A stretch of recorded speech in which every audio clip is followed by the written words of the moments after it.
பதநீராக மட்டுமே தான் நீங்கள் குடிக்க வேண்டும், அதனை பருக வேண்டும் என்று இருக்கிறது. சரி, இப்ப கல் அப்படின்றது வந்து உடம்புக்கு நல்லதான்னு பாத்தீங்கன்னா நிறைய நிச்சயமாக அது சொல்கிறார்கள், நல்ல விஷயம்தான் அப்படின்றத சொல்றாங்க. பட் என்னன்னா, இப்ப உடலுக்கு அவ்வளவு ஆரோக்கியம் அப்படின்னு சொல்லக்கூடிய ஒரு விஷயத்துக்கு தடை கொடுத்திருக்கிறாங்க.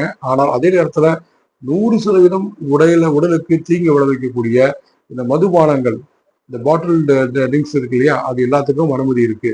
அது அரசாங்கத்தை அதை வந்து சேல் பண்ணுது அப்படின்னு பாக்குறோம்.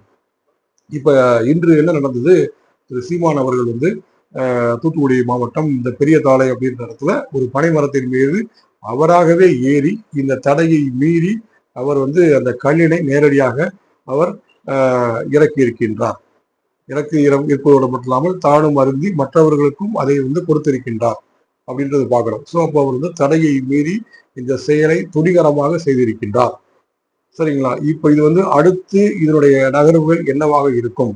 இப்ப அரசாங்கம் இது சம்பந்தமாக எதுவும் கருத்து தெரிவிக்கவில்லை, இல்லை நடவடிக்கை எடுக்கவில்லை என்றால் அரசாங்கம் இதனை அனுமதித்து விட்டது என்று அர்த்தம்.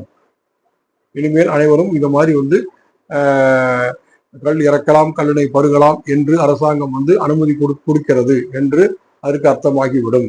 இல்லை, இதற்கு வழக்கு தொடர்ந்து அவர் மேல் நடவடிக்கை எடுத்தால் இன்னும் அந்த மதுவிலக்கு கொள்கையை அரசாங்கம் கடைபிடிக்கிறது என்று அர்த்தம்.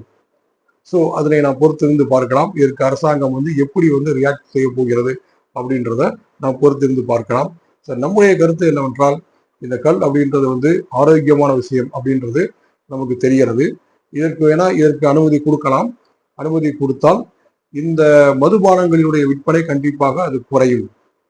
அது மக்களினுடைய நலன் சார்ந்த விஷயமாக அமையும். ஏன்னா மக்கள் வந்து மதுபானம் மருந்தி தன்னுடைய உடலை வந்து அவர்கள் வந்து சேர்த்துக் கொள்வதை விட இத மாதிரி ஒரு நேச்சுரலான ஆரோக்கியமான இந்த பானத்தை அவர்கள் வந்து அருந்தி அதற்கு வந்து மாற்றாக அவர்கள் வந்து இதை வந்து பருகி அவர்கள் என்ன செய்யலாம்னு கேட்டீங்கன்னா கொஞ்சம் உடல் நலம் வந்து அவர்கள் பேணலாம் அப்படின்றது நம்முடைய கருத்து.